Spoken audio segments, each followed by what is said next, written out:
رابطه با نویسنده کتاب گفتم آخر سر براتون توضیح میدم. اندو تو توکیو به دنیا میاد، هلوش 10 ساله بوده که پدرش عاشق یه خانم دیگه میشه، اینا رو ترک میکنه. کودکی چندان خوبی نداشته.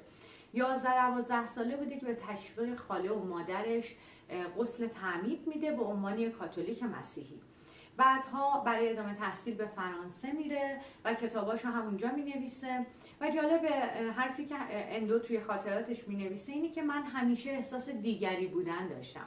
وقتی تو فرانسه بودم یه ژاپنی بودم، وقتی توی ژاپن بودم یه کاتولیک مسیحی بودم و هیچ وقت نتونستم این مسیحیت و این کاتولیسیسم رو به عنوان چیزی که مال منه بهش نگاه کنم. همیشه انگار این یه لباس از پیش دوخته بود که به من داده بودن که تنم کنم، اگه اندازم بود نگهش دارم و اگر خوب نبود از شرش خلاص بشم.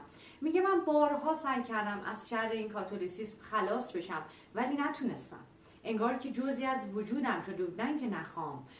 فکر میکردم که من بدون این مذهب من واقعی چطوره. و همیشه این جمله‌ای که اندو میگه که و این مرداب ژاپنی درون من، که توی کتابش هم به خوبی مرداب ژاپنی اون زمان ژاپن رو توضیح میده. و اینم از نویسنده داستان.